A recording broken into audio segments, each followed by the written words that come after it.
दुनिया में मानवता शांति मैत्री का संदेश देने वाले महाकाव्य बुद्ध जी को, साथ ही मैं नमन करता हूँ इस देश में शिक्षा की ज्योति जलाने वाले मालिक समाज में जन्मे महात्मा ज्योतिबा फुले साहब को, साथ ही मैं नमन करता हूँ इस देश में आरक्षण के जनक छत्तर साहू महाराज को, साथ ही मैं नमन करता हूँ संत गाड़गे महाराज जी को, नारायण गुरु साहब को, पेरियार साहब को, साथ ही मैं नमन करता हूँ इस देश के करोड़ों करोड़ों दलितों सोचतों वंचितों असहाय बेसहारा गरीबों मजलूमों के मसीहा, इस देश के संविधान के निर्माता परम पूज्य बाबा साहब को, साथ ही मैं नमन करता हूँ जिन्होंने परम पूज्य बाबा साहब के कार्यों को मंजिल तक पहुंचाने के लिए अपना पूरा जीवन समर्पित किया।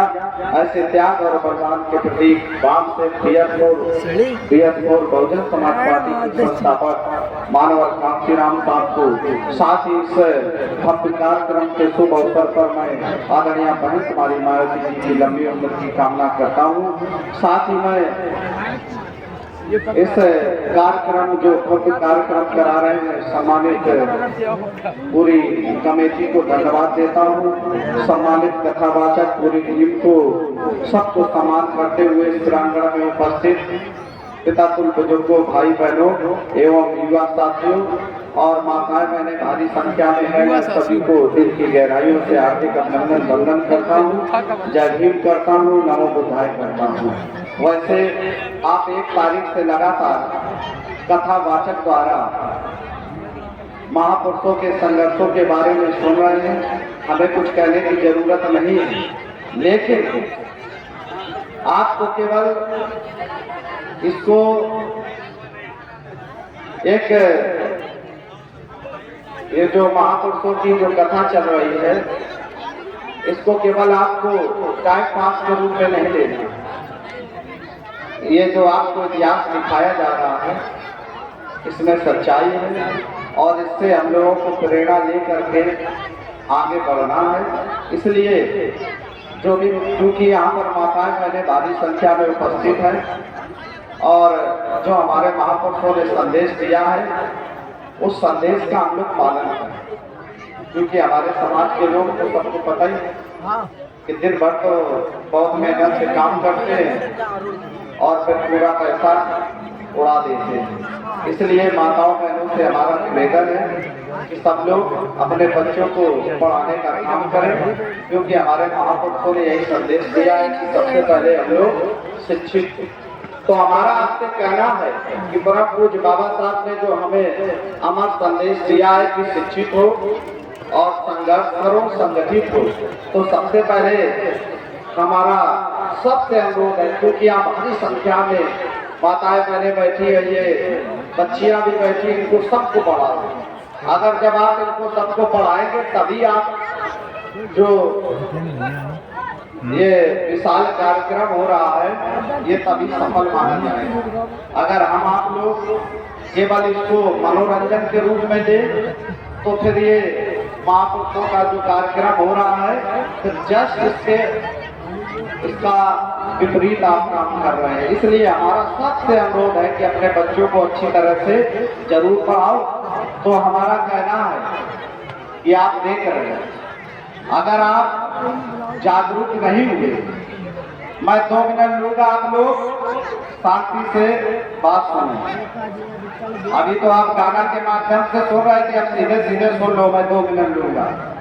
अगर आप जागरूक नहीं हुए, अगर आप सावधान नहीं हुए, तो मैं आपसे बताना चाहता हूँ कि जो आदरणीय बहन कुमारी मायावती जी ने आपको शिक्षा के क्षेत्र में जो रास्ता खोले थे, जो आपको पढ़ने लिखने का रास्ता खोला था, वो धीरे धीरे सब बंद हो रहा है। जिस तरह से प्राचीन काल में हम आपको प्राचीन समय में पढ़ने का अधिकार नहीं था, स्कूल में विद्यालय में घुसने का अधिकार नहीं था, आप सोचो क्या वो अधिकार क्या आपको मिल गया? धीरे धीरे खत्म हो रहा है। याद करो, बड़े बड़े कॉलेज बन गए, बड़े बड़े डिग्री कॉलेज और उच्च शिक्षण संस्थान बन गए हैं, लेकिन इतनी ज्यादा उसकी फीस है कि हम आप लोग अपने बच्चों का उसमें दाखिला नहीं करा सकते। तो बात तो वही हुई, पढ़ने का अधिकार तो मिल गया, लेकिन क्या वास्तव में पढ़ने का अधिकार मिला है? नहीं।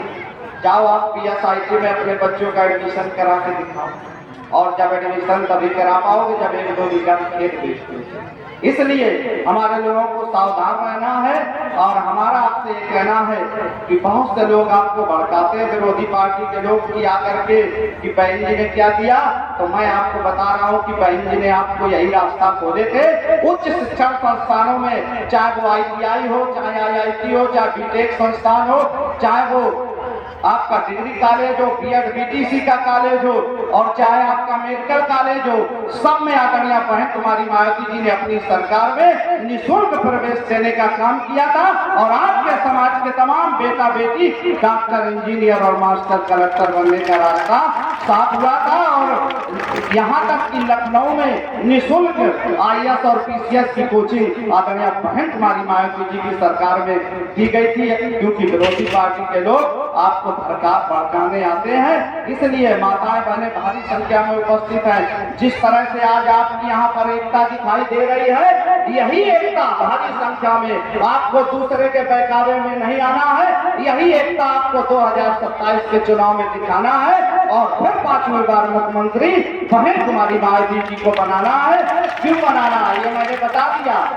आज आप BEd BTC नहीं कर सकते, और BEd BTC करने जाओगे तो पहले आपसे पैसा लगेगा, तब आपके बच्चे का एडमिशन हो रहा है। और बहुत से लोग बदनाम करते हैं कि बहन जी ने क्या दिया। साथ ही मैं आपसे कहना चाहता हूं कि जो आप जिन महापुरुषों की आप गाथा को सुन रहे हैं, मैं कोई अलग से नहीं बोल रहा हूं, मैं उन्हीं शब्दों को बोल रहा हूँ। जिन महापुरुषों की आप कथा को कई दिनों से सुन रहे हैं, उन महापुरुषों का आदर सम्मान अगर इस उत्तर प्रदेश में किसी ने बढ़ाने का काम किया तो आदरणीय बहन कुमारी मायावती जी ने अपनी सरकार में किया।